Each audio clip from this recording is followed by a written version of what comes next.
We have needs that are met not by having something, but by becoming someone. These are developmental needs that are met by cultivating virtue and meaning and connectedness. But look what the forces we're talking about do. They tell you, well, you don't need to be mature, you need to have a car. You don't need to be in love, you need to have lots of sex. You don't need to undergo transformation, you need to have all of these propositions and this ideology. We get modal confusion, and that also powers the meaning crisis. We are trying more and more to get the being needs met within the having mode. So it's like eating junk food. We're not starving calorically, but we're starving nutritionally. We're not getting the needs met. Happy New Year. Today I am joined by cognitive scientist and philosopher John Vervaeke for a wide-ranging discussion on how his work on the meaning crisis is relevant to my work, our work on the Great Simplification. I've heard of John before. I've watched many of his videos. This conversation is the very first time we ever spoke, and it's my favorite sort of conversation because it's one of those where as the minutes progress, I forget that the camera is rolling. I was genuinely curious and learned a lot from this conversation. It starts out a bit academic with fancy words, but this is a really great podcast that we're going to kick off 2025 with. John Vervaeke is an associate professor of psychology and cognitive science at the University of Toronto. He researches and publishes on the nature of intelligence, rationality, wisdom, and meaning in life, emphasizing relevance, realization, non-propositional kinds of knowing, and cognitive science. He's also the creator of the widely popular YouTube series, The Meaning Crisis, alongside dozens of hours of other educational content. The topics covered by John today heavily overlap with the cultural transition ahead of us, behaviors and values, et cetera, which I believe are going to be critical for the coming decades.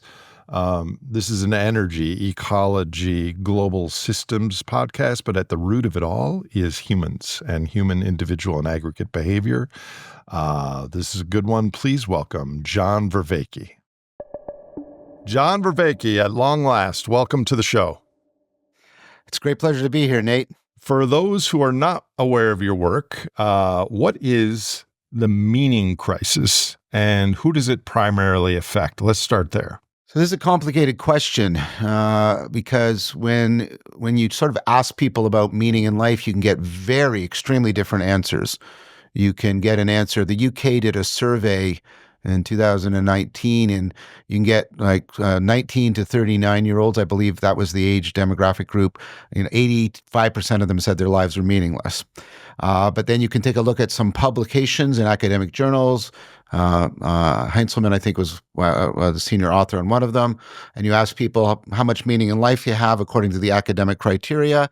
And, pretty meaningful lives going on. And it's like, what's going on here?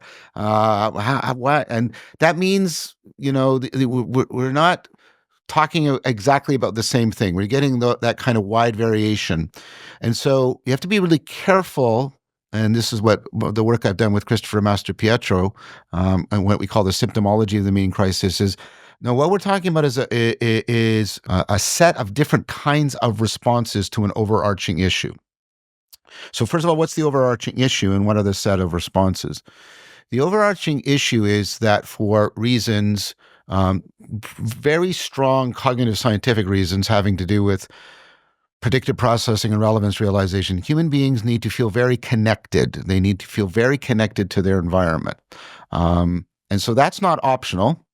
A second thing that's not optional is that the mechanisms that make us connected also make us very prone to self-deception. And we can get into the technical argument for that later, but that's the basic idea. So the same thing that's making you capable of being connected in the powerful way you are, you can connect to so many situations and solve so many problems in so many ways, also makes you prone to so many intricate ways in which you can deceive yourself, and often in a self-destructive fashion. So in that sense, wisdom isn't optional. We have to undertake practices that intervene in our general intelligence that make us more capable of self-correction.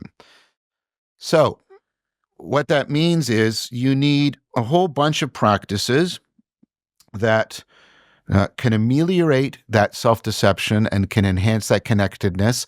And they often have complementary strengths and weaknesses, so they have to be organized into this complex living system. You need people to model the practices to you because a lot of the learning isn't done through just learning propositions. You need a community, you need tradition. So this functionality was largely carried by religion. I'm not here advocating for religion, neither am I allergic to religion. Now, the West has done something really unique in history, which it has gone through a process of secularization. Now, there's a lot of dispute about how much that secularization is, which is part of the issue. Because here's the thesis, right? The thesis is when you remove that functionality, that you start to introduce a lot of problems for people getting that connectedness they want in their life and cultivating the wisdom.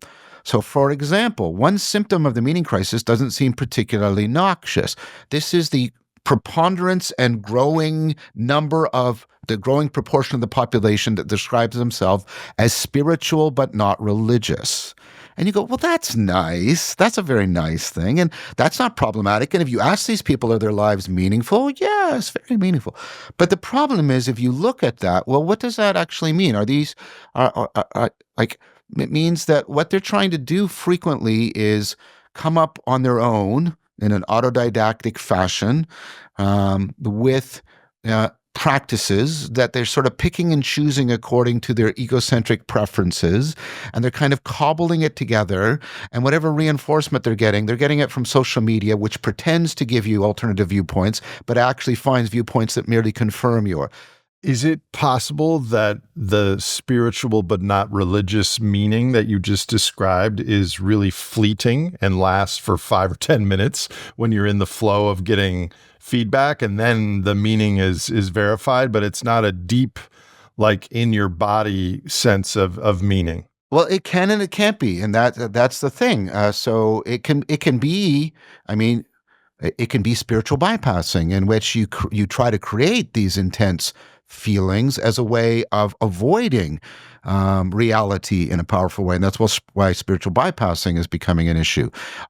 It can be that those feelings of connectedness and spirituality are bound up with conspiracy theories, and we get the rise of conspirituality as an issue, and that can be very problematic in terms of how people are sifting through information.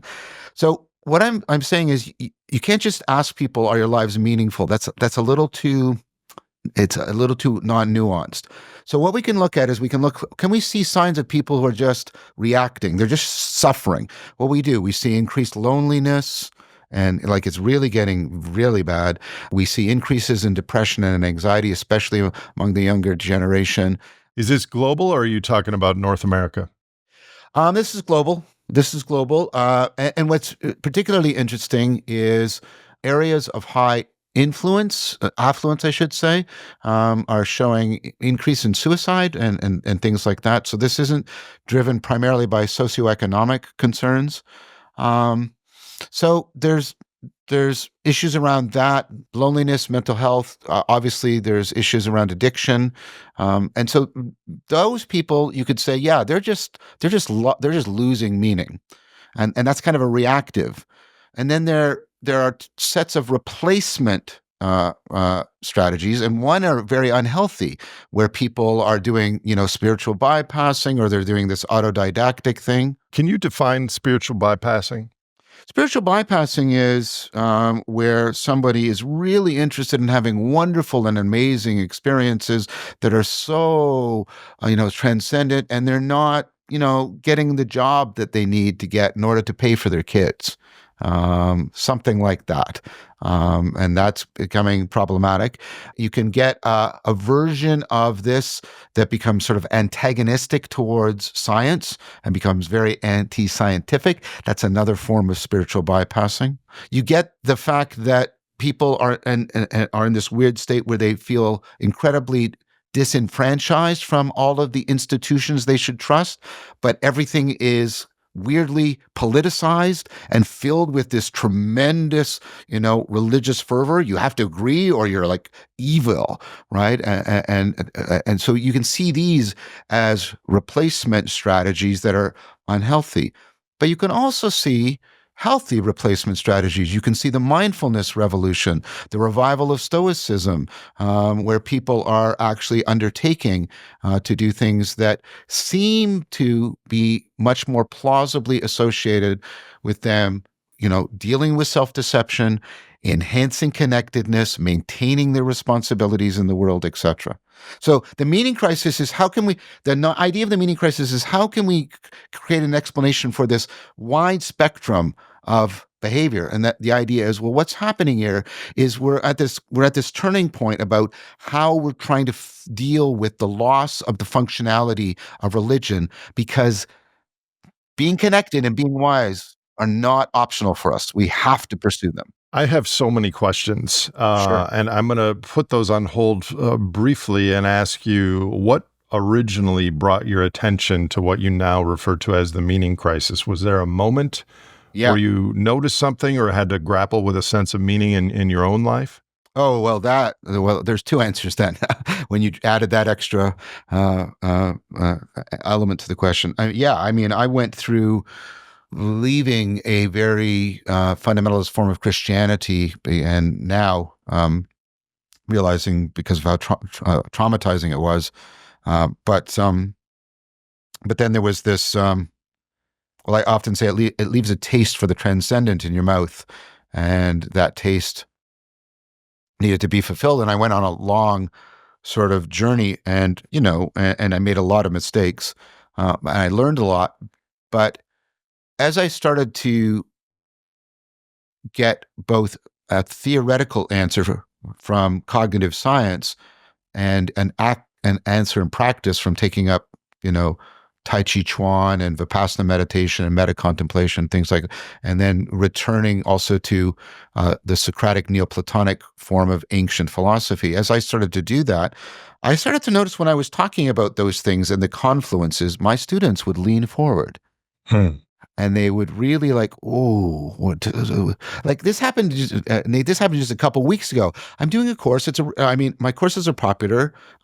Sorry, that's not meant to be self-promotional. I'm just trying to make a point, right? But I'm doing a course on thinking and reasoning. Talking about problem solving, talking about insight, and then I'm talking about this proposal that we can possibly see the same machinery at work in insight to talk about flow and mystical experiences and how this might lead to more comprehensive transformation. And then the lecture just stopped because they want to know more and more about this. They want to know all about it. Tell us more about flow. Tell us more about these mystical experiences. What's going on in meditation? What's going on they come on fire. And that was happening across all my courses. And then I realized, oh, this isn't just John Vervaeke with his own idiosyncratic his story. So I taught a class called Reality 101 for 9 years at the University of Minnesota, and it was a survey of the human predicament, and we talked about anthropology and climate change and money and energy depletion and the economic system, and we had a segment called metacognition, which is thinking about how we think. It was all cognitive biases, status, dopamine, supernormal stimuli, the whole lot. And every single year, it was the most popular module of the course with the students. Yep. Because wisdom is not optional. Everybody knows that they're beset. We're beset by a proneness to self-deceptive, self-destructive behavior. Everybody knows, at least intuitive, that they want to be deeply connected to themselves, to other people, to reality. Yes, and those are powerful, powerful drivers. If you were able to have a time machine and go back 200 years or 20,000 years to the Pleistocene and small hunter-gatherer bands, do you have meaning in your lives even have been a relevant question? I think 200 years ago, I think it's a question, because 200 years ago, we're in the middle of the scientific revolution, and we've just gone through the Protestant Reformation and the religious wars, which has really shaken faith in institutional religion. We have the shutting down of our culture's wisdom institutions, the monasteries, and we have the beginning of the rise of mass media because of the printing press, etc. And all of this is putting tremendous pressure on a lot of the traditional ecologies of practices and communities where people went to deal with these kinds of issues. And so people are being diverted into other things. You see the beginnings of the rise of the isms that have a pseudo-religious status, especially nationalism. You see the French Revolution and how it very quickly becomes a pseudo-religious ideology, the Reign of Terror. They're worshiping the goddess of reason and like all of this stuff that's happening. So 200 years ago, I think it's a viable question. 20,000 years ago, probably not, especially if you're still in a period where shamanism is pervasive. Winkleman's research showing that hunter-gatherers having shamans is like ubiquitous. And I think shamanism, I've heard it described as actually the world's oldest profession. So it's a long-standing set of practices for altering consciousness, inducing the flow state, transforming one's sense of identity, that is tremendously beneficial to the community. I gave a talk about this in Awakening from the Meaning Crisis. And I think in that world, you have access to the kinds of things I'm talking about. You have a community, you have a long-standing tradition, you have credible, trustworthy individuals who you consider wiser than yourself, who can guide you as you attempt to deal with these issues. How much of meaning is culturally established or historically 20,000 years ago explained and directed by the shaman, and how much of it is emergent from a single individual mind that explores and understands it? Yeah, this is a really good question. I'm teaching a course now on the cognitive science of religion, and this question is at the core of it. It's hard to talk about shamanism in our culture because that's several historical epochs behind us. But if we looked for a question that I think is relevantly analogous, we can address it. And this is okay. So mystical experiences have a profound impact on people's sense of meaning. They often are tremendously transformative. People are willing to undergo massive self-correction as a result of the mystical experience. And so there's been this long-standing debate between the perennialists and the constructivists. The perennialists saying, no, it's a sui generis, it's a unique experience, it emerges just in individuals, it's perennial, it's universal. And Aldous Huxley, the perennial philosophy, is sort of the prototypical, although his book isn't quite as ham-fisted as that. And then you have Katz on the other side saying, no, it's all culturally constructed. All that's happening, everything that's happening in the mystical experience is culturally constructed. It's going on. And I think what I argue for, convergent with other people like Studstill's amazing book on the mystical traditions, just powerful, is what's called neoperennialism. And the idea is something like this. And that there are universal processes, and you need that because you have to explain why it is that atheists in North America who do not have any religious upbringing, have not been enculturated, can have powerful, in fact, deeply disturbing and troubling mystical experiences. And if it's just culturally driven, what's going on there? Right. And then you also have to deal with the fact, that there seem to be some important universal, but you have to be very careful about what those universals are. And so what I think neoperennialism argues is there are universal processes that, right, happen regardless of your cultural setting that can power mystical experiences. But those mystical experiences are also heavily influenced by the environmental factors. Now, let me give you something where that doesn't sound so wishy-washy and Canadian compromise, okay, which is like this. Evolution, and I think the process of relevance realization is strongly analogous to biological evolution.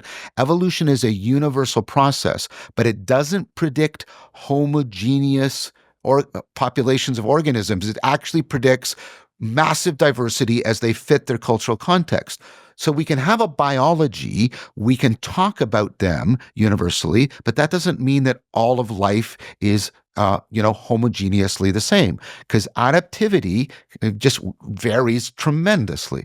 In the same way, the mystical experience, which is about this relevance realization machinery, it's about like having a profound insight, right? There are universal processes at work. That's the perennialist part.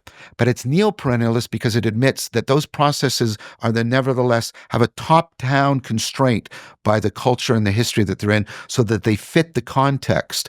Because, of course, the mystic typically wants to transmit, communicate, and transform the lives around him or her. So you mentioned that atheists have mystical experiences. How do you Yes. define a mystical experience? So a mystical experience is a profound sense of self-transcendence. So the supersalience of one's sense of self, it diminishes. Before that sounds too weird. That's a feature of people having awe experiences or flow experience. The sense of the self is diminished. You become much more reality-centric than egocentric. You feel a profound at-one-ment, like you're having the deepest, most systematic insight you could possibly have, that is calling to you and drawing you beyond yourself, self-transcendent in a very powerful way. It's highly ineffable. You find that you can't put it into words, you can't articulate it, and you feel this profound at-one-ment. I feel that when I'm in an old growth forest, for example. Yes.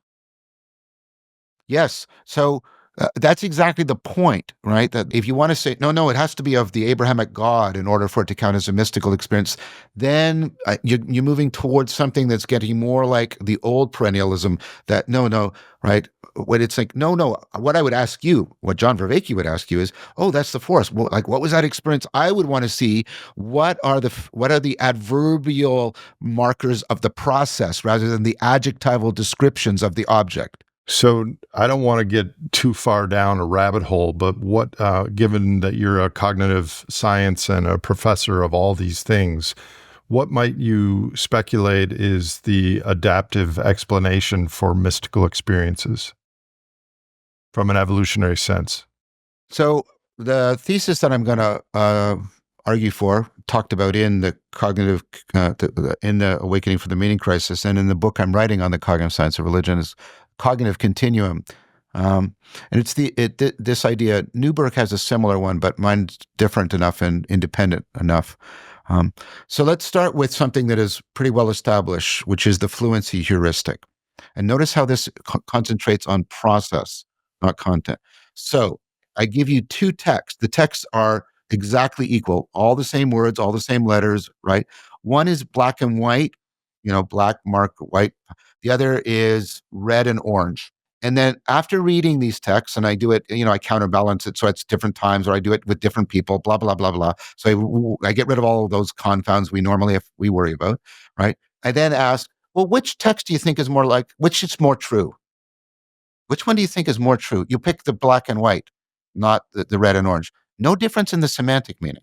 Well, I would think that black and white would be what modern people would think because it's credible because they see it in newspapers or Right. science papers or whatever. But red on orange seems more true to an ancestral perspective because it could represent blood or fire or things more earth-based. That's great as a proposal, but you can control for those sort of cultural influence. And what it turns out to be is it has to do, because this turns out to be a domain general feature, which means across all of your problem solving, you're using this fluency heuristic.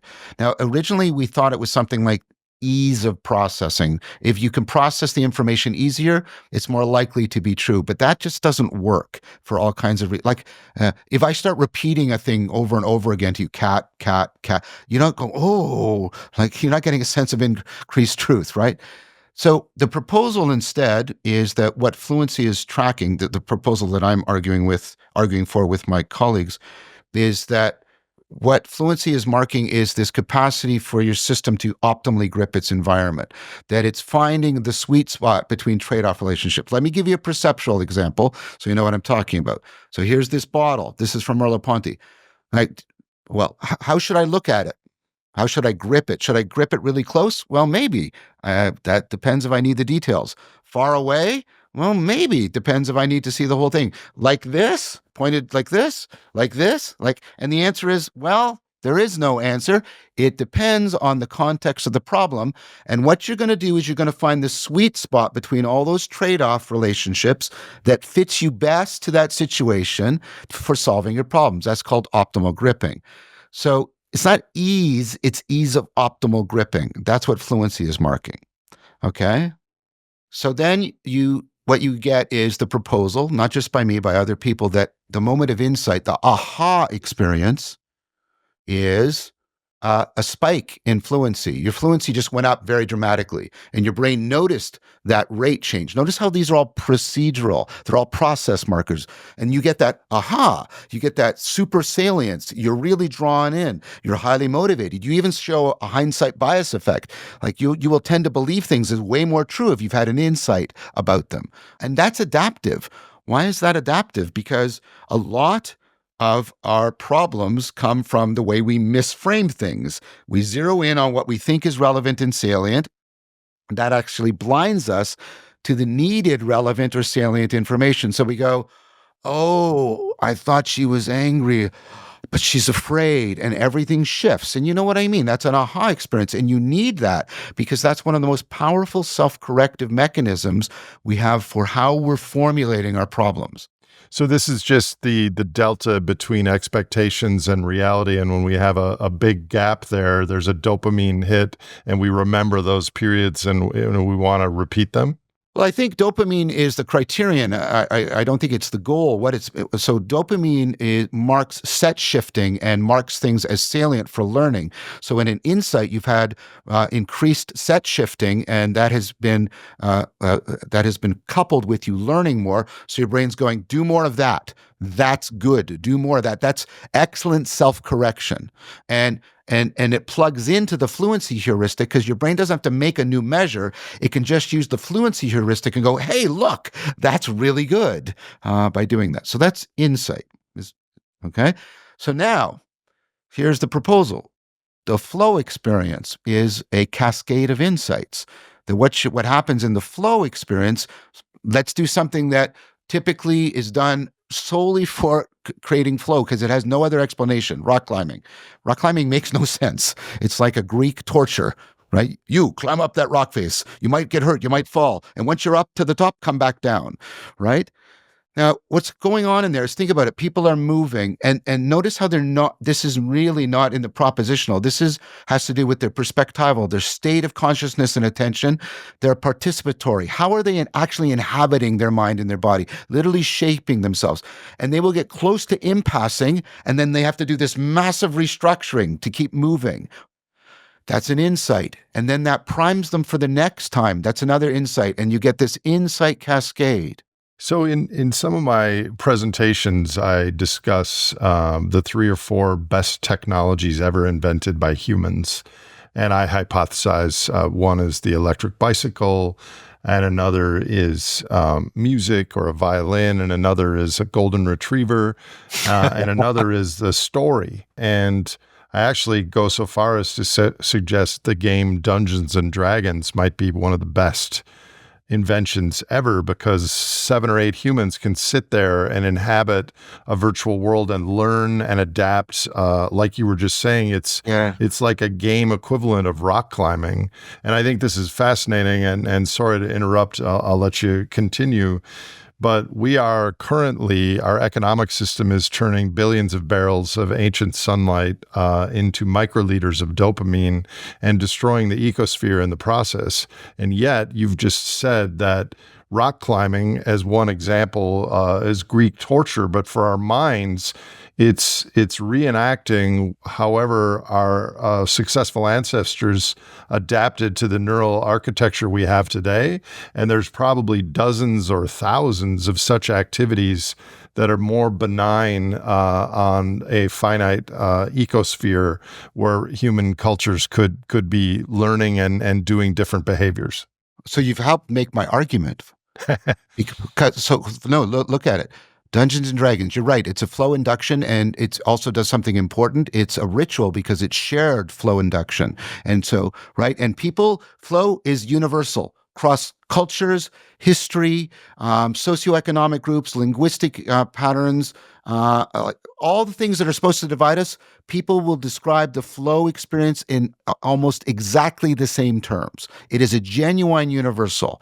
And this is because, well, at least I argue with my co-authors, Leo Ferraro and Ari and Hara Bennett, right? That this is because flow is like optimal experience because it gives you your optimal performance because you're doing an insight cascade. Now go back to your example. Like you've got this ritual, Dungeons and Dragons. It's got a mythological narrative around it. People are in this flow state. And then you brought up the issue, well, you know what we need to really do? We need to make sure that these rituals that do depend on shareable narratives that aren't so much about what's happening as about getting us connected in the right way, right? You brought up the issue, well, we better make sure we're flowing wisely. That's exactly what you brought up. How do we know that the way we're doing our flow is wise? That's exactly the point. It's not only wise, but it has to be collective too, because we're not like solitary species like jaguars that are going out and getting flow state. We're an eusocial species. And we have to do it together. Well, in fact, I would strengthen that. The emerging research showing that we don't reason monologically, we actually reason dialogically. You take a standard reasoning task, the Wason selection task, you give it to the best and brightest. Since 1966 with Wason, and only 10% of university students get it. Right. You replace that with 4 people who are encouraged to talk to each other, and the success rate goes from 10% to 82% reliably. That makes so much sense. I've never Yeah, really thought about that, and that has obviously evolutionary explanations, I would imagine. I mean, we're cooperative apes. it's our superpower. It's our Yeah. superpower. So notice how now you're helping me see. Well, This is how we're in a cooperative flow state right now. I think so, right? And so, well, cooperative flow states and shared rituals and a concern for correcting them and making sure they're wise, this is starting to sound a lot like a religious framework. And that's the point I'm trying to make. Now, I'm not talking about the content of religious beliefs, I'm talking about its functionality. Now, the thing about flow is, yeah, the wisdom question. Well, you want to make sure you don't flow like in a video game because it doesn't transfer to your life. That's why you can get video game addiction. You're flowing inside the game, and then you get the opposite in the real world, and the opposite of flow is depression.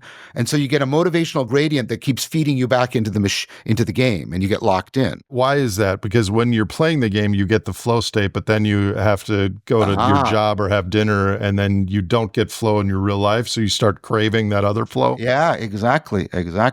There's 2 things: transfer appropriate processing and encoding specificity. Your brain not only pays attention to what you're learning, this goes back to the fluency heuristic, it pays attention to how you're learning, the manner, and how you are in that learning. So, 2 classic kinds of experiments, okay? Let's do encoding specificity. You give people a bunch of information, right? And then you bring them back in one room, then you bring them back and you divide them into 2 groups. One group takes the test in the same room. The other group takes the test in a different room. On average, the group that's in the same room does better, even though that has nothing the room even something simple. You're studying for your test and you had a headache. You take a Tylenol. Take a Tylenol when you're taking the test, because your brain is embodied. It's locked into your embodied state. That's encoding specificity. Second, transfer appropriate processing. If you're going to take a test in which you know the professor is going to ask for short essay questions, the best way to study is to think up questions and practice answering them as short essays. You want to make sure that you're processing the material in a way that is procedurally similar to how you're going to process it when you're using it to solve your problems. This is called transfer appropriate processing. If you're flowing in the video game and it doesn't have those transfer mechanisms, you'll get locked into the video game and it won't transfer out to the world. So I'm going to jump quite a bit ahead here. What would happen if all teenagers, 15 to 20 years old, had a deep understanding, deeper than the last 30 minutes of this conversation, but on that topic, on how to achieve flow state and how we are social creatures and we learn better in dialogue with others and to repeat these flow behaviors, but not in a video game. What could that change in our culture and in our society?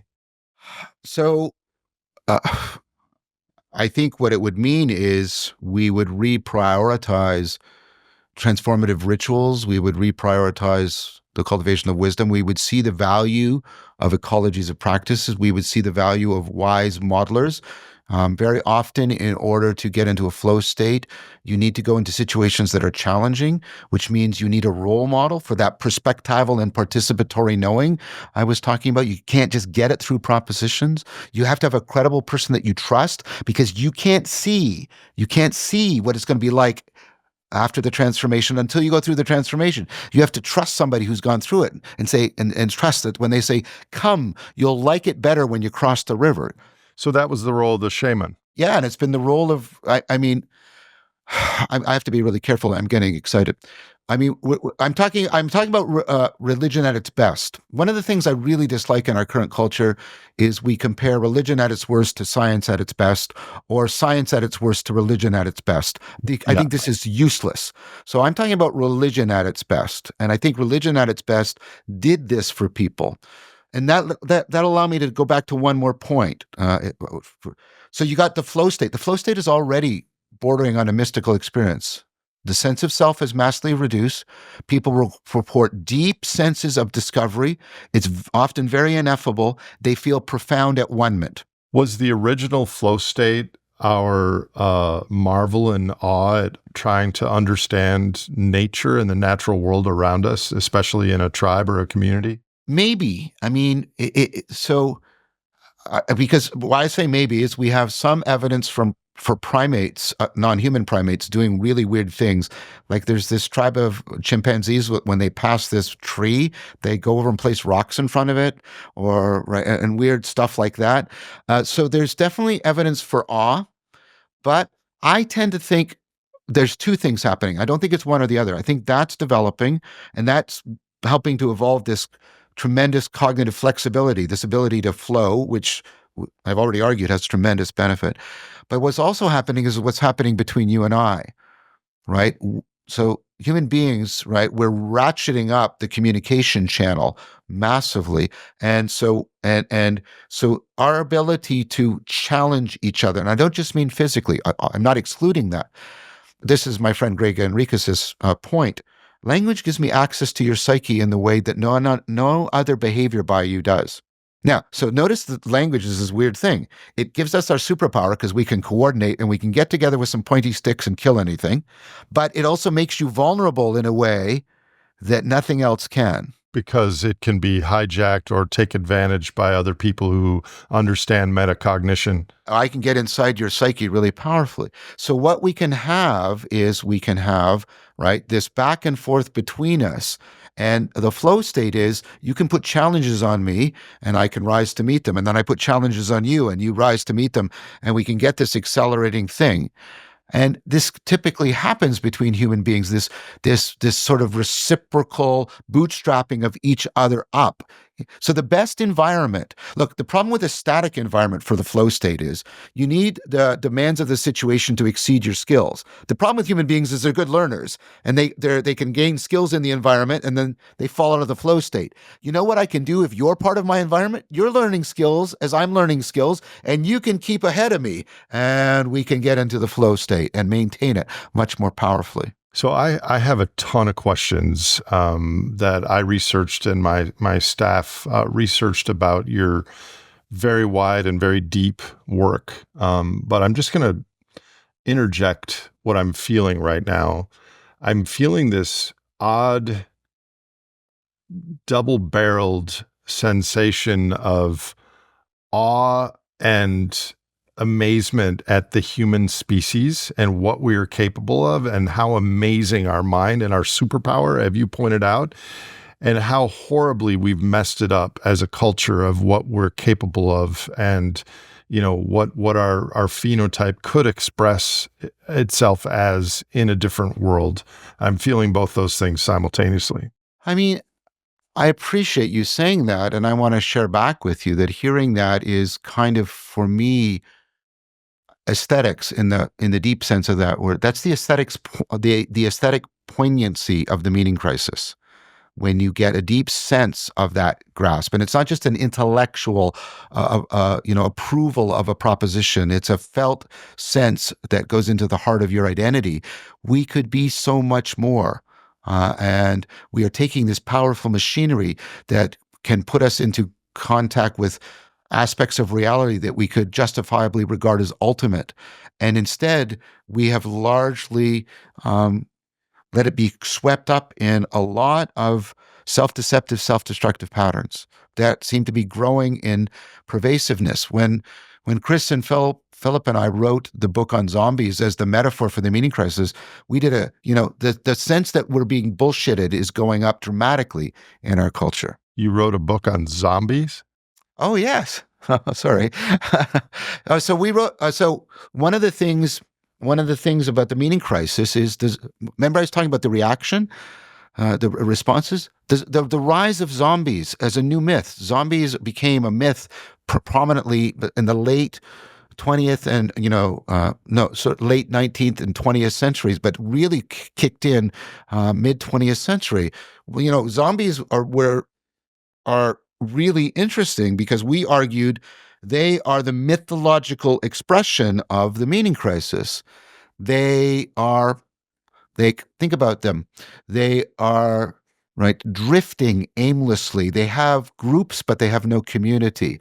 They move around, but all they do is consume, but they're never satisfied in their consumption. They hunger for the organ of meaning. They want to eat brains. They're not supernatural. They're just us degraded.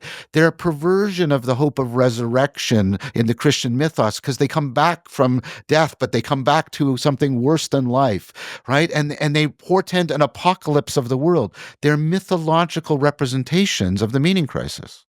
And all those check marks that you just you check all those things off, and it's not so distant of a metaphor from what we feel subconsciously. Yeah, I think. And what's interesting is, things are shifting because these things will move around in popular culture very rapidly. But zombie walks were really big. People would dress up and pretend to be zombies in large groups of people. Their only way of getting any kind of connectedness was to actually identify, participate in being a zombie. Think about it. Just what an odd thing for a human being to do, to want to get together with a bunch of other human beings and pretend to be, like, really deeply, seriously, like a ritual, pretend to be zombies. So before we go any further, maybe you could, for our audience, define, you've mentioned the word meaning crisis. In fact, your work is all around the meaning crisis. What does it mean for something to have meaning? So that's part of the problem, right? What I brought up at the beginning. I think the current work on meaning in life is good, and I make use of it. And I think it plugs into what I would call relevance realization. But I think it's inadequate for some of the reasons I've already articulated. So let's start with the standard meaning. So I'm not talking about, when we use meaning in life, we're using the word meaning like a metaphor. We're using it that we're saying that there's something about our life or our experience of our life that is like a sentence. So what does a sentence do? It gathers a bunch of things together into a pattern so that things belong together because they actually belong to me. They fit me. And they help me make sense so that I can fit the world and say things that might be true, be in contact with reality. You can see the similar features in the meaning in life.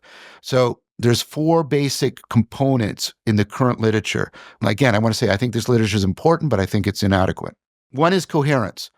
So your life can't be filled with a lot of a sense of absurdity.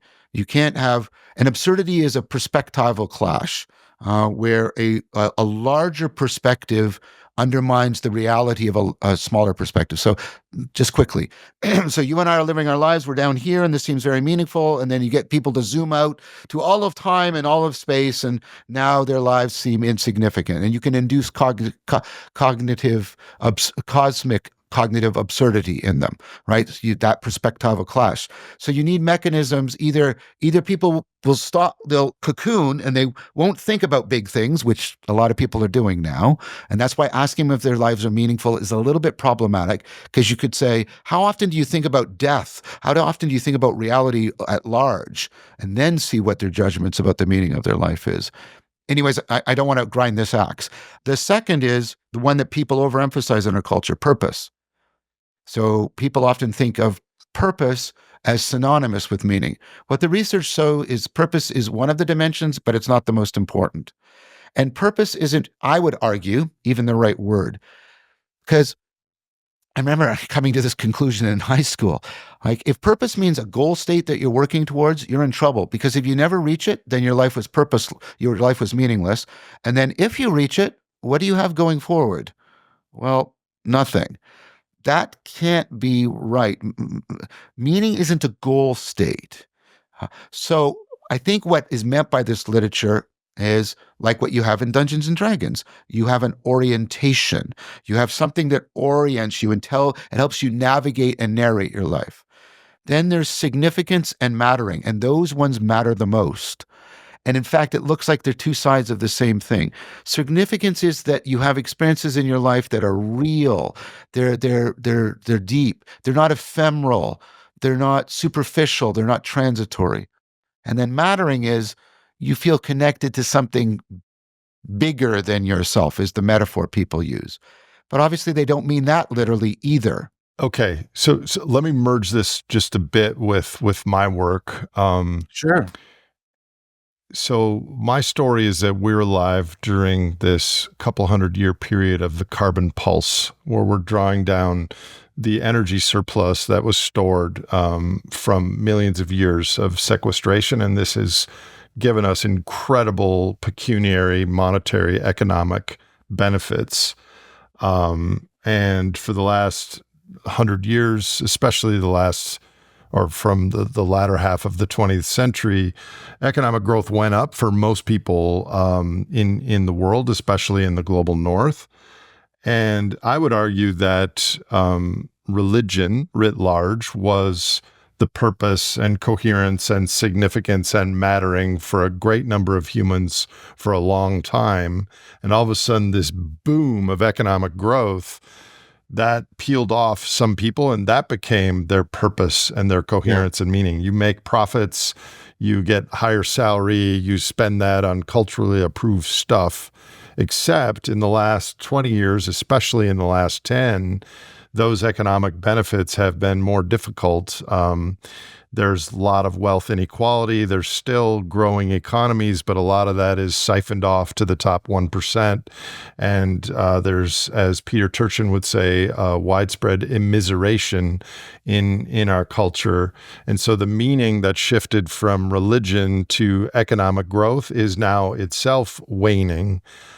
So I guess my question to you is, how much of this significance and mattering and purpose in our culture has economic growth and a growing economy become a proxy for, and now that is waning? Excellent question. So, I mean, this is the Promethean spirit, and it has a pseudo-religious tinge, and there's variations, but these are all the utopic proposals. These are, right, that there is a utopia, there is a goal state that we can get to, and we are progressing towards it. And this is properly a religious vision. It is a secular version of, the Judeo-Christian, basically the Abrahamic religion of the Promised Land and the New Jerusalem. And it's a long-standing trope that what we can do is we can find the real world that we should really be living in which we can most realize ourselves. It's a religious vision. Now, I agree with you. This takes the place of the organized religions, but it generates a lot of religious behavior, and so we get the birth around these utopic visions of these horrible dystopic pseudo religious ideologies, communism, Nazism, that drench the world in blood. So I'm just trying to convey that this is deeply religious through and through. It's just translated. It's the replacement thesis. It's just translated over. There's two problems with this, and this involves the work of Fromm and the work of Rosa. So let's do Rosa first. What's happened is we got into what Rosa calls dynamic stability. We have to pour more and more energy in to keep stable, which is a non-viable way of being. And what that means is we have decoupled growth, economic growth, from progress. We are growing just for the sake of staying where we are. The connection to the utopic vision, because of the bloodshed of the 20th century and because of the factors you were talking about, has largely made growth for its own sake. It's lost its connection to the religious vision of progress. And I'm not advocating for progress. I'm just answering your point. So that's one problem. And I think Rosa's right about that. I think we're coming to the realization that we're running faster and faster to stay in place. And this exacerbates the meaning crisis. This is Hans' work. We become the burnout society. So what two symptoms of the meaning crisis is the simultaneous increase of bullshit and burnout, right? That's the one. Fromm is the other, okay? So the point of when this became translated down, initially it was political, economic, and then it became more and more just economic growth, right? We suffer from what's called modal confusion. So Fromm talks about two different kinds of needs we have. We have having needs. There's nothing wrong with these needs, by the way. These are needs that are met by having things. We have to have food. We have to have water. We have to have oxygen. We have to have shelter. Now, what's our attitude towards them? Control. We have to control and manipulate them. That's the attitude we have to take. And so we can use a calculative kind of intelligence. That's the having mode. But we have needs that are met not by having something, but by becoming someone. I need to become mature. Now, that doesn't come by me trying to control the world. That comes from me actually facing up to the uncontrollability of reality. These are developmental needs that are met by cultivating virtue and meaning and connectedness. And so, I can have an I relationship to an object where maturation matters, like in a love relationship where two people are committed to maturing each other. Like if I go to my partner and say to her, I'm with you because I can control you and you're easily manipulatable and I like having you in my power, like, ooh, that relationship's falling apart because you get, like, I'm using an intuitive example. You shouldn't be bringing the having mode in. But look what the forces we're talking about do. They tell you, well, you don't need to be mature. You need to have a car. You don't need to be in love. You need to have lots of sex. You don't need to undergo transformation. You need to have all of these propositions and this ideology. We get modal confusion, and that also powers the meaning crisis because we're inherently frustrated. We're trying more and more to get the being me needs met within the having mode. And so it's like eating junk food. We're not starving calorically, but we're starving nutritionally. We're not getting the needs met. Same thing with porn or gambling Yes. or any Yes. of those things. Yes. So what you're saying is that the having is in our culture writ large is like what you were talking about earlier about the video game, that we're in the flow state only in the video game and not in our real life. And it's the same thing with the having. We try to accumulate stuff, which temporarily the having gives us a mini flow state for about a minute, but then we want to have something else and it repeats and snowballs. Right. Because the need that is motivating us is not properly acknowledged and articulated, and therefore it's not properly met. And so we think that what we've done wrong is we haven't got enough, and that's why it's not working. It's no, you're doing the wrong thing. That's the point. Well, no. Well, hold on a second. That right there, what you just said, that's at the core of our economic cultural I know. issue. I know. But notice what you just said a few minutes ago. If you just ask people, is your life meaningful? They might say, yeah, I'm connected to all this. I'm connected to all my work. I'm a workaholic. I've got all my projects and all this sort of stuff, or I have all my stuff. But then if you put them into death reflection and you say, I want you to imagine you're at the end of your life, because we do this in experiments. You're at the end of your life. Notice the word I'm going to use. What really mattered? What really mattered? And then what people do is they shift, and they shift into the being mode, because death is something you can't control. You have to face it in the being mode. That's the only way. And they shift into the being mode, and then they look for the connections rather than the control. They look for the relations. They look for the degree to what relationships matured them or deepened them. And then they realize, oh, geez, ah. Is that a mnemonic for transcending the state of constantly having and Yeah. to do the imagine yourself on the deathbed? Is that an exercise that works for people? Yeah, it's a Stoic practice, right? It's a Stoic practice. There's a Buddhist practice. You see this cross-culturally. And it's a really important practice. You can get people to sort of step back, and you can take it really deeply. In Buddhism, I've done this practice. I make it a part of my practice. I don't need to do it so much anymore, because you get to a certain point where it just tips. You get them to stop wanting to be immortal, because that's the desire to have more life as a way of trying to make your life more meaningful. I was just at a conference last week, and the person who spoke after me advised people just stay healthy and stay alive for the next 5 years, because we have technology that's on the horizon that we're going to live to be 130 and 140, and just hang on, just get healthy. And I was just like rolling my eyes. So I'll make a prediction around that. I think that person's largely right. And I predict, as a scientific prediction, that we will see that will make the meaning crisis much worse.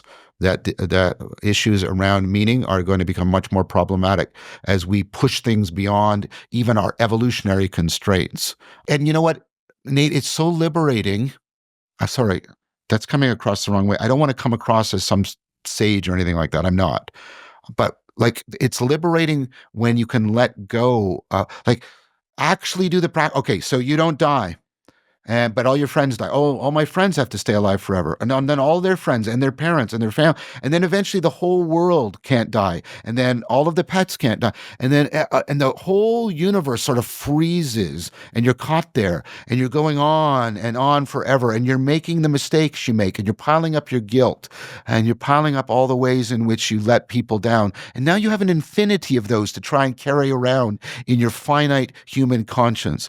And then you realize, oh, no, I don't want that. I don't want that. And then what happens is, and this was the idea of the Stoic practice, you stop trying to have a long life. You try and live as deeply as you possibly can. And that's to make meaning, depth of connectedness to what's most real, paramount in your life. So let me ask you this. Can you come to that realization as an individual human? I'm sure the answer is yes. But earlier you talked about how we learn together in groups. Is this something that can be experienced best in a small group, like a Dungeons and Dragons group dedicated toward this exploration, or is this uniquely individual and personal? I think both.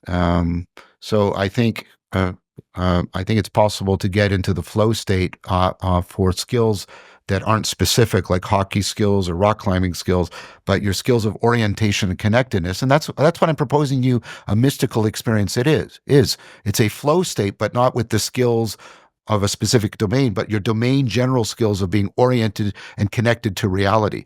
That's why mystical experiences are like flowing into reality, and reality is flowing into you. Obviously, you can have those individually. We talked about the atheists who can have the mystical experience.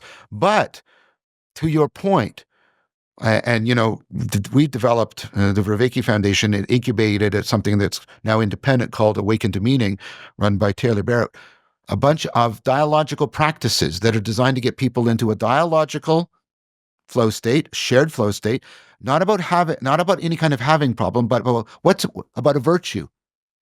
What is honesty, and how to challenge each other and open each other and push each other, and push each other into more and more insight, more and more flow, and coming into a more and more deeply connected relationship to this virtue and how it might be showing up in this practice. And when people start to do this, they start to get a sense, right, not only of the virtue showing up, but like of the, I'm going to use this like the, but a spirit is like there's the dynamic system of the group takes on a life of its own. It's called the we space in this research and stuff like that. And people start to sense that, right there, everybody's getting to a place they couldn't get to on their own, and they get a sense of that is pointing them towards something really ultimate and really real. And then they open themselves up, and this is what's powerful about it.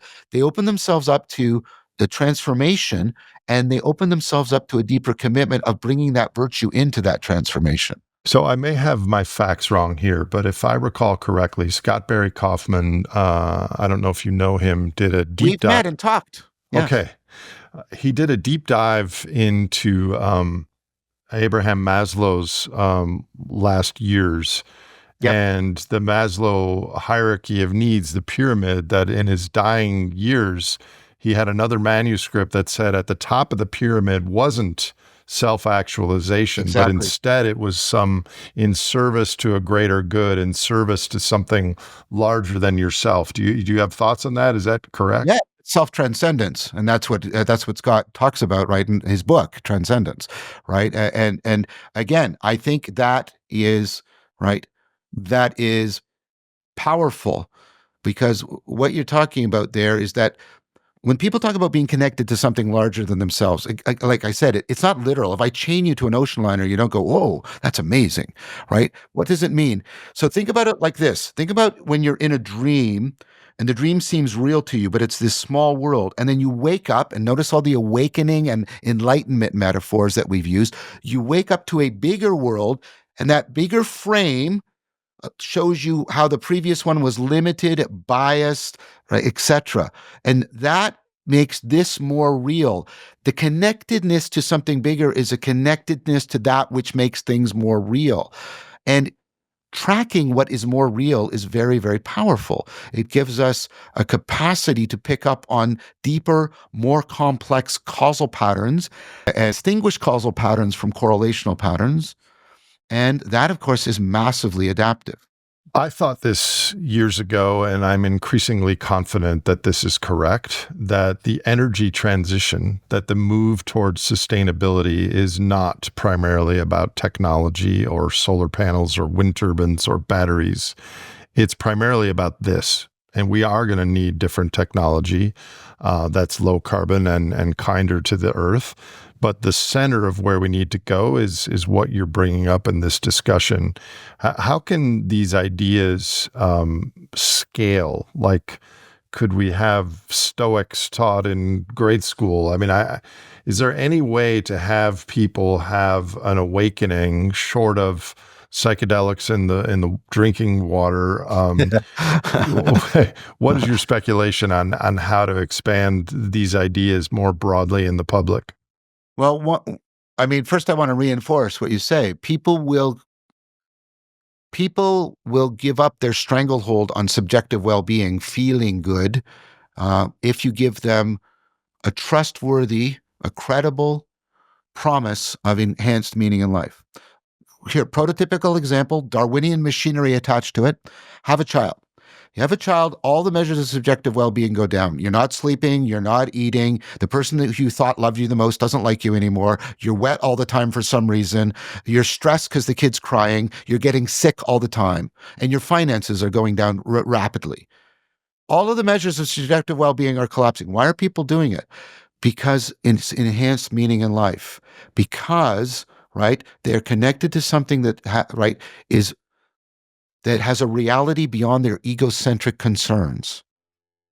So we do have in us the machinery to pivot people away. If we could promise people a culture committed to enhanced meaning in life, and that's inevitably interwoven with cultivation of wisdom and virtue for the arguments I've given, and people found that credible and they had trustworthy examples of it, they would make that shift.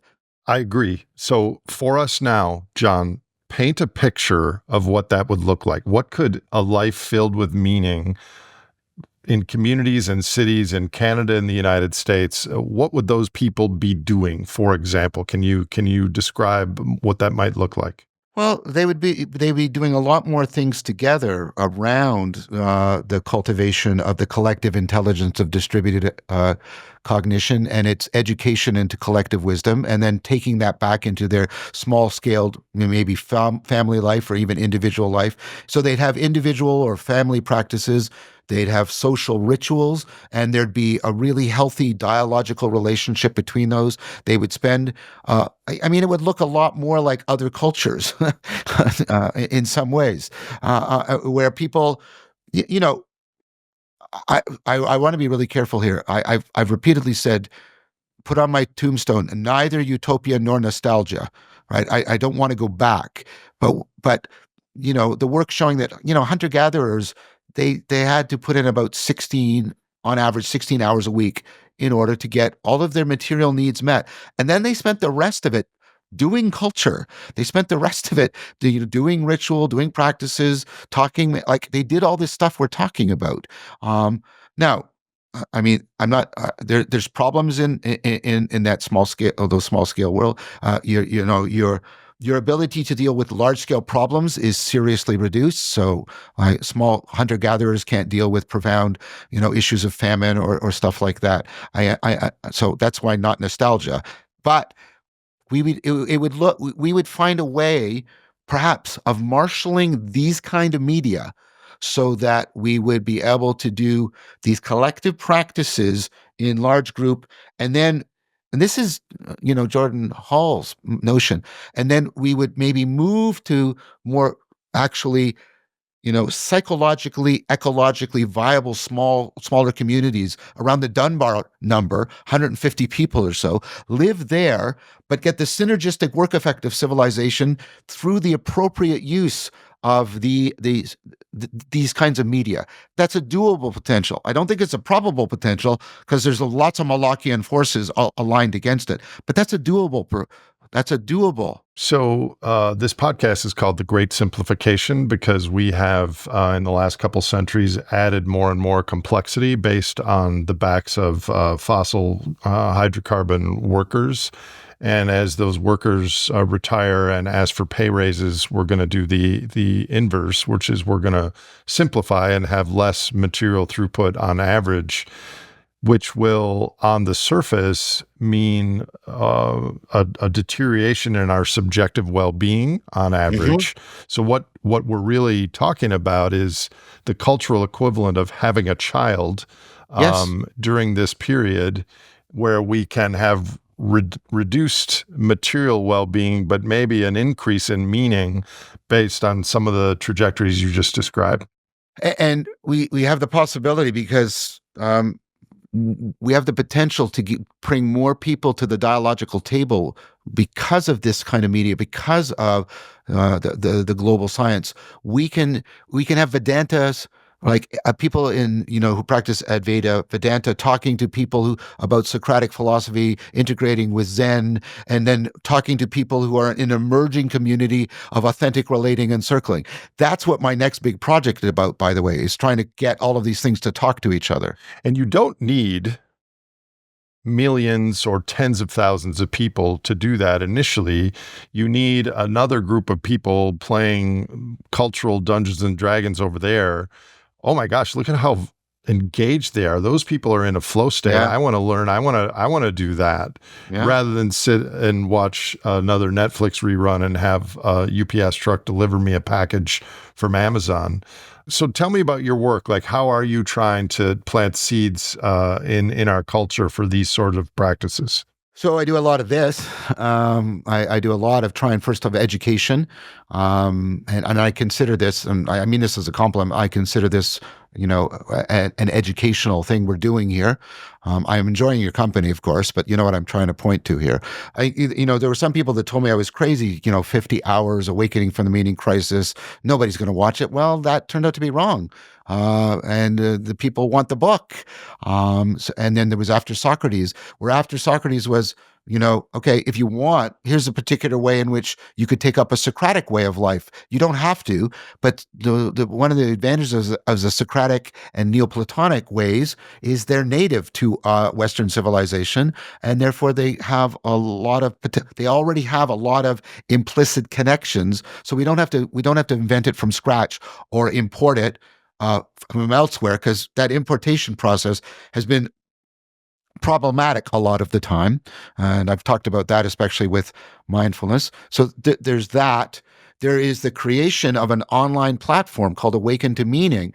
And again, I don't have any ownership in that now. It's been properly birthed, where you can go and you can learn mindfulness practices, meditation, contemplation, movement practices, philosophical fellowship. You can learn dialectic into dialogos, imaginal practices.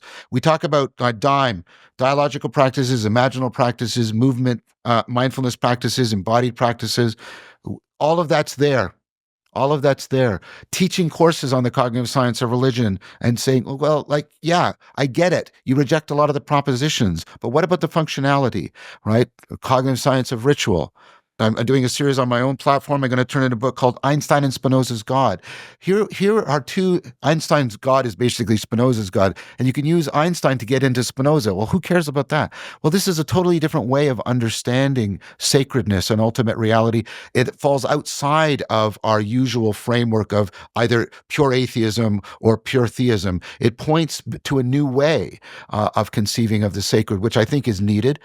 I'm going to be doing this next huge project called the Philosophical Silk Road, and I'm going to go on a pilgrimage. I'm going to go to places and talk to, visit with, I mean, these people are dead, but visit with the sages by going to where they were, seeing the geography, seeing the culture, seeing the politics, talking about it.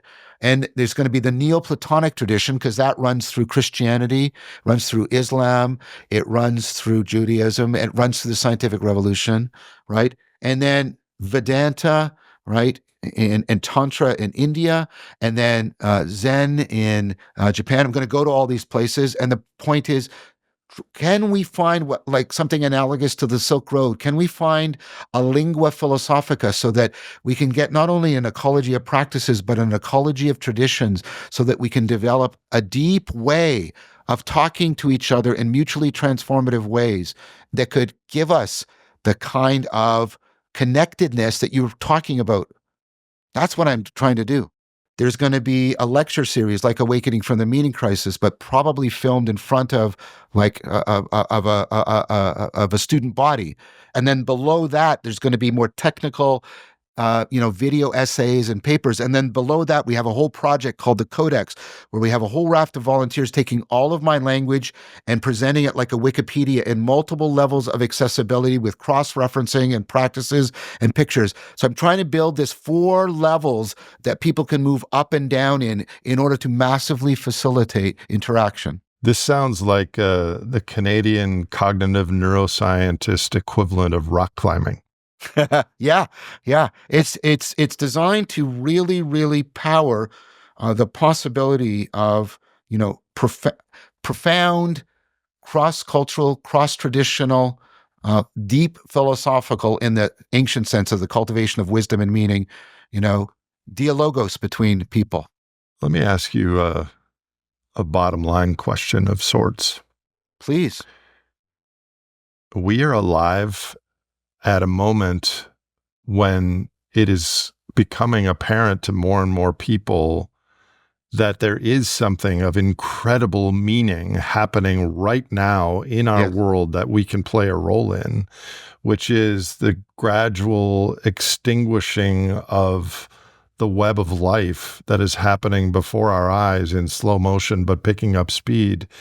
What greater ask to climb the rocks towards, in service of life, of this blue-green earth with these possibly 10 million other species that are orbiting with us.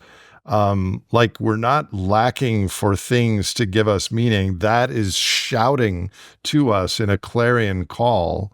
And, again, falling short of calling it a religion, There was the animist religions back in the day, and maybe we distinguish between a religion and the feeling of religiosity, which is the expansive awe or reverence or whatever. That is on the path for those looking right now for all of us, including most of the people listening to this program. I think that's right. I think there is a feeling of religiosity. I do think you need some of the other factors. I do think you need ecologies of practices, and they shouldn't just be done individually, autodidactically. They should be done dialogically in common unity, community. So you have rituals. We need to create. Look, I'm a cognitive scientist. Each one of the disciplines that studies the mind uses its own language, its own methods. The neuroscientist talks about the brain and uses fMRIs. The artificial intelligence machine learning person does a different thing with algorithms and does simulation. The psychologist collects behavior and does statistical analysis. The linguist looks at language. And my job is to try to create a lingua philosophica, is to try to create a bridging language, not trying to reduce anyone to the other, but to get them to talk to each other in the most mutually transformative fashion.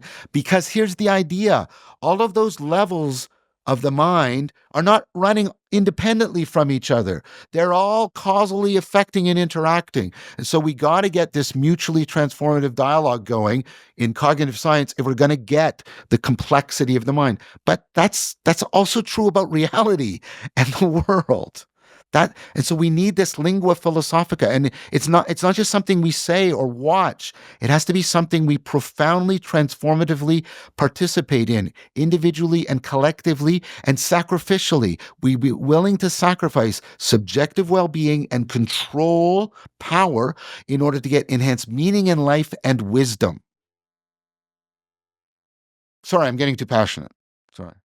No, well, that's your flow state, and that's why you're a very popular teacher, and that's why you have a 50-hour course online, and that's why I invited you to be on this show. I'm looking at my notes that Lizzie made for me, and I haven't asked you any of these 30 or 40 questions, but let me ask you this one. So as a psychologist, why are humans so smart and yet can act so foolishly? For example, why do people keep doing the same thing even though it's clearly not working? Is there a good scientific shorthand reason for that? Yeah, this goes to the core of my scientific work.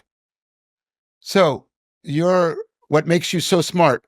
What do we mean by that? Well, you're a general problem solver. You can solve a wide variety of problems in a wide variety of domains, in a wide variety of ways for a wide variety of goals.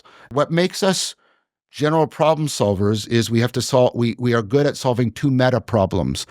Meta problems are problems you have to solve whenever you're trying to solve any specific problems. There's two, and they're interlocked. One is anticipate. The more you can anticipate the world, the better you're going to be as a problem solver. You want to find the salmon, not bump into it. You want to avoid the tiger, not fight it. You want to plan for when you grow your crop, except, you get this. And this is why we judge the intelligence of organisms by how deep their cognitive light cone is. This is why you judge a dog more intelligent than a frog. You can say things to your dog like, hey, go get your toy that's in the other room. And the dog can do that. And you go, oh, you're so smart that you do that.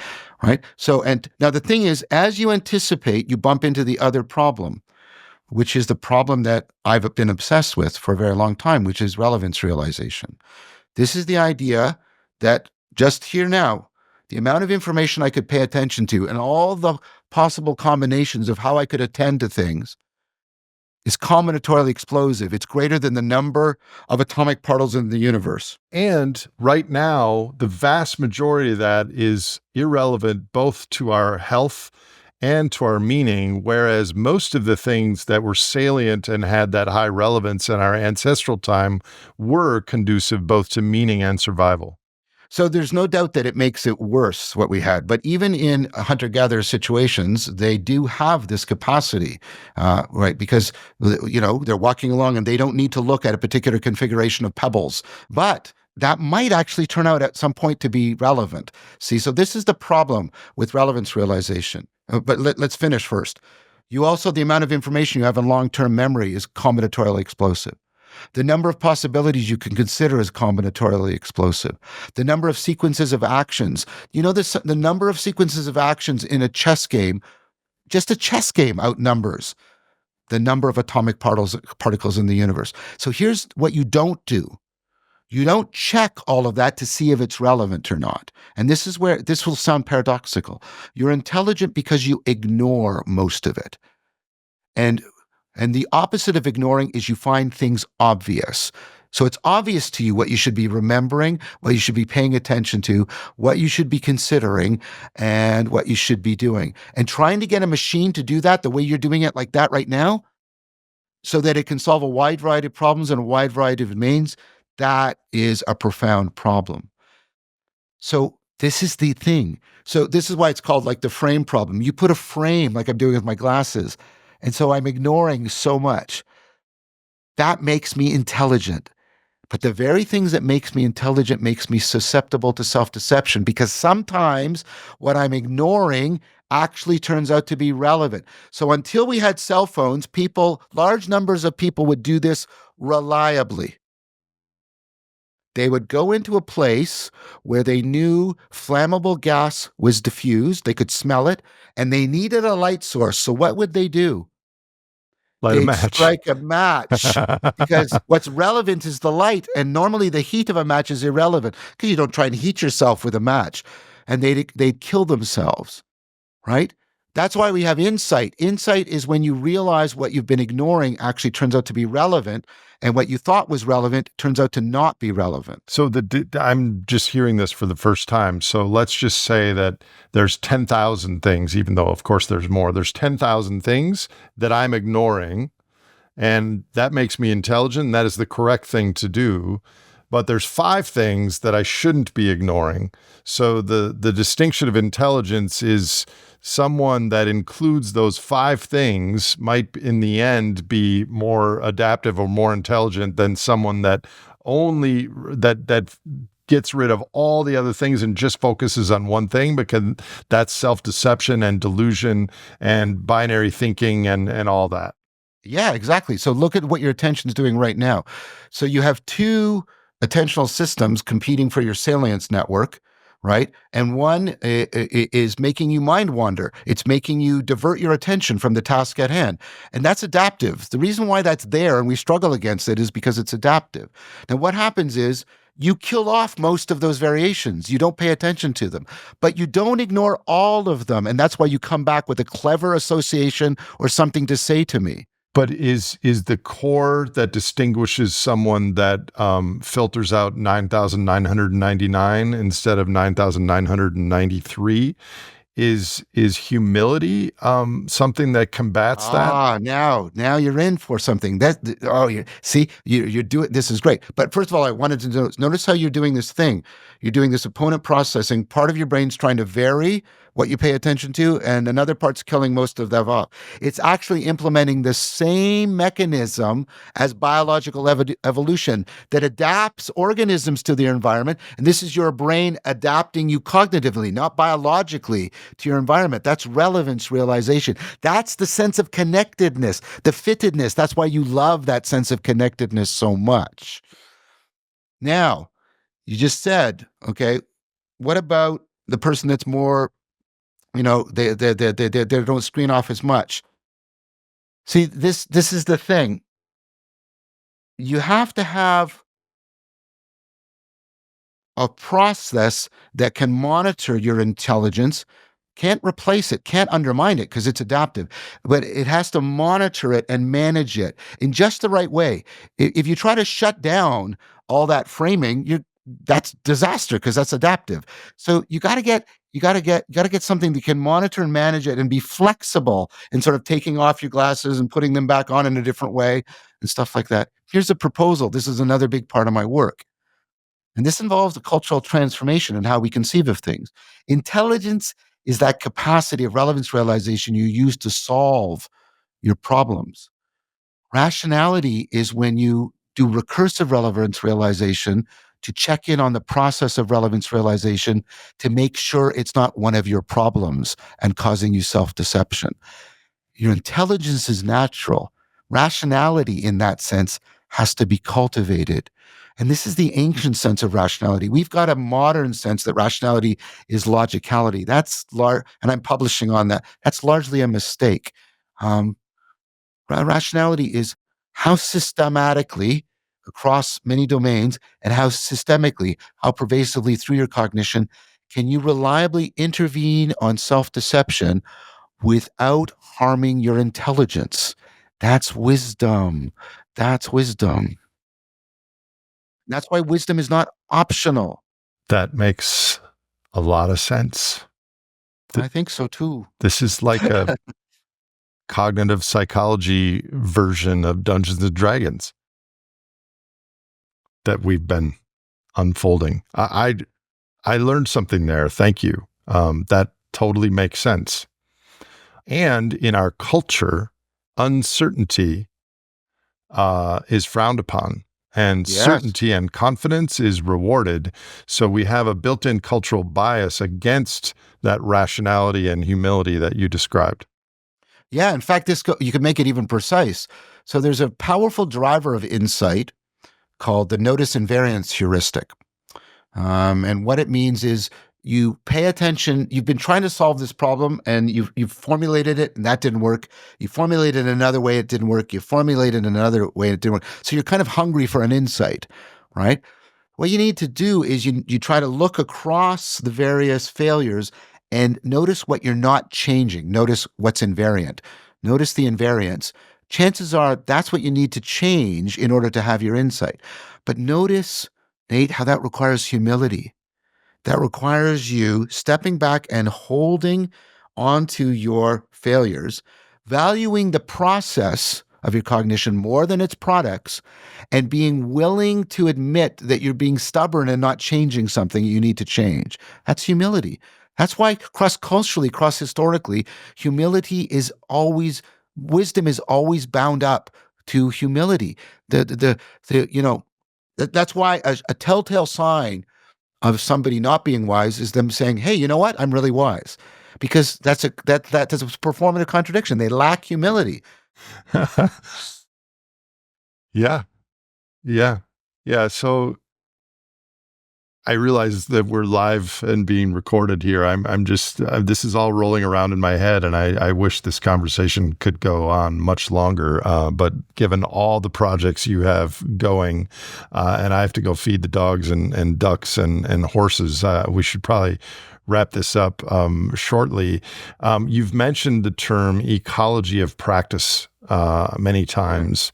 How can someone listening to this start an ecology of practices along the lines of the humility, wisdom, non-zombie meaning, some of the things we've been discussing?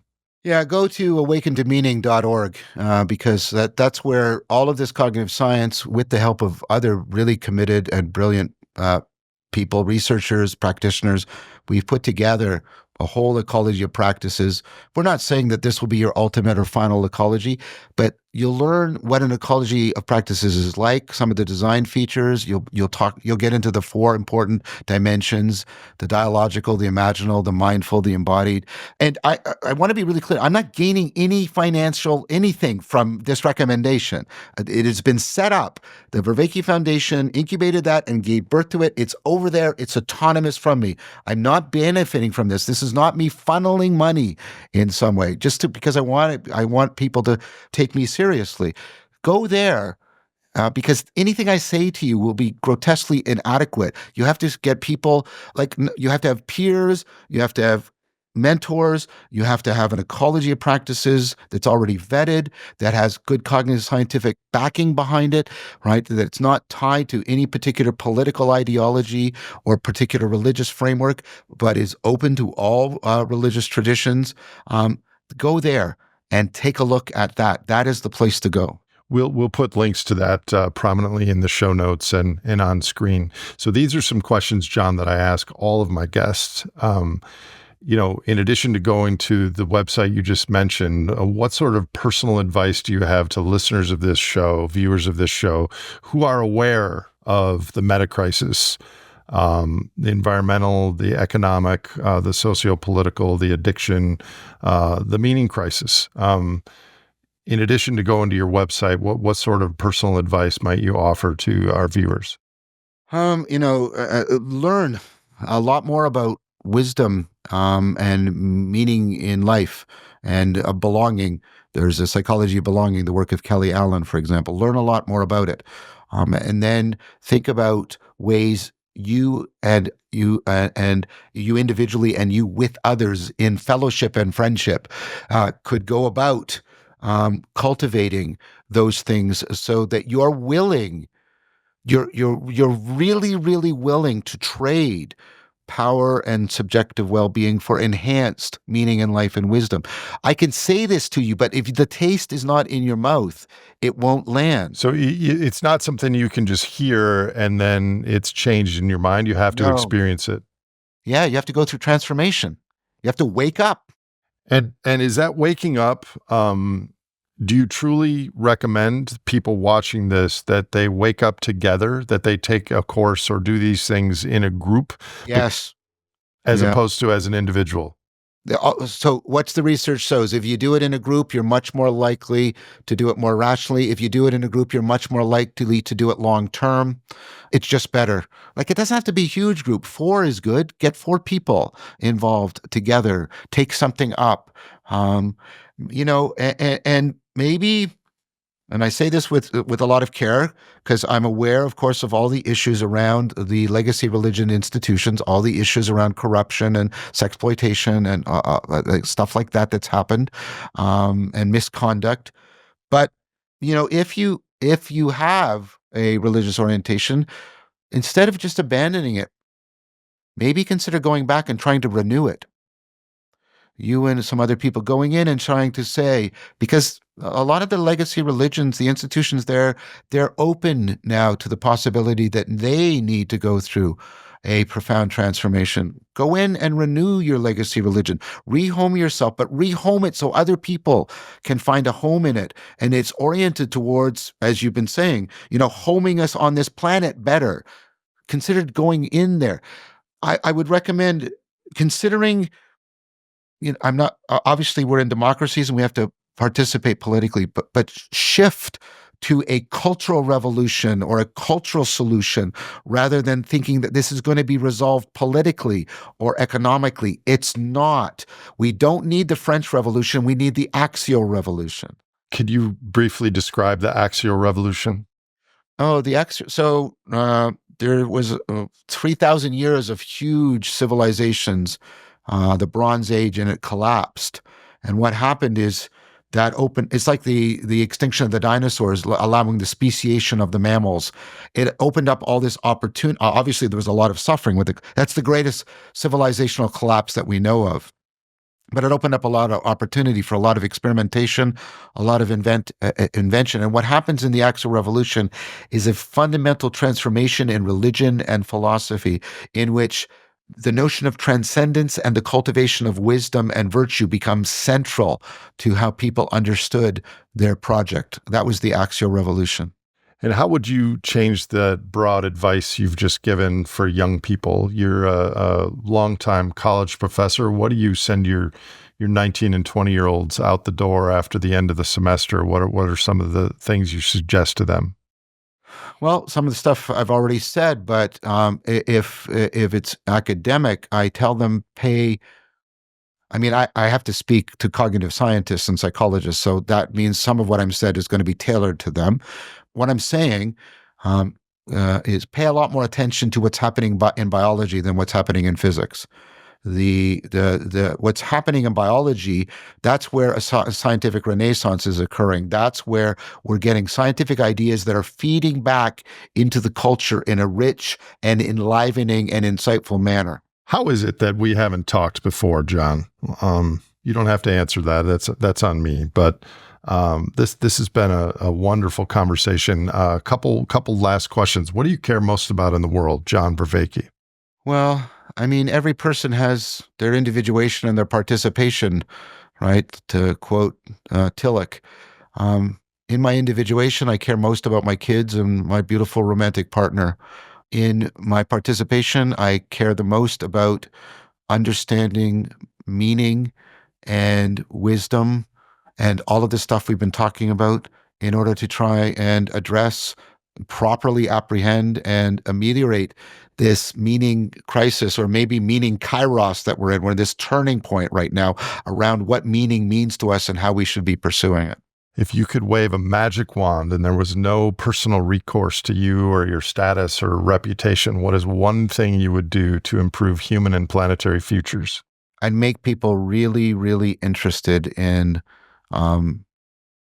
philosophy as a way of life, not academic philosophy, but the great philosophical traditions that I'm just lifting from them in a lot of ways, and get people really, really interested in that. And there's resources for that. Pierre Hadot has written these beautiful books, What is Ancient Philosophy, that just make that accessible. And you realize, wow, they're like, and this is not pie in the sky. Marcus Aurelius was the emperor of the Roman Empire, and he was also a Stoic philosopher.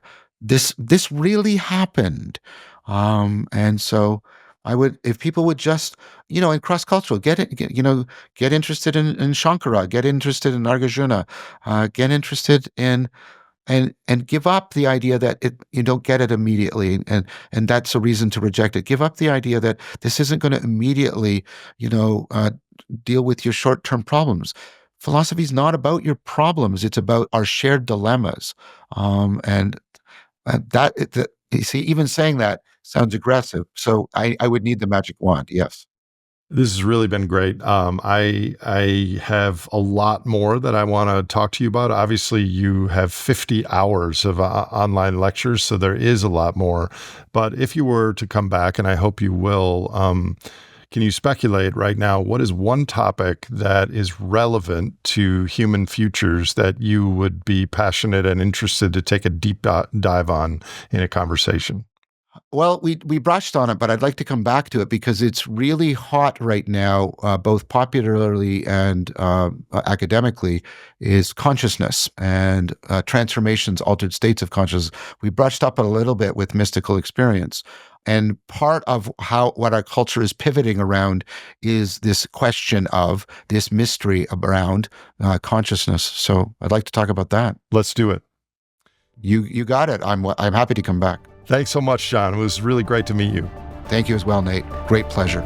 If you enjoyed or learned from this episode of The Great Simplification, please follow us on your favorite podcast platform. You can also visit thegreatsimplification.com for references and show notes from today's conversation. And to connect with fellow listeners of this podcast, check out our Discord channel. This show is hosted by me, Nate Hagans, edited by No Troublemakers Media, and produced by Misty Stinnett, Leslie Batlutz, Brady Hyen, and Lizzie Siriani.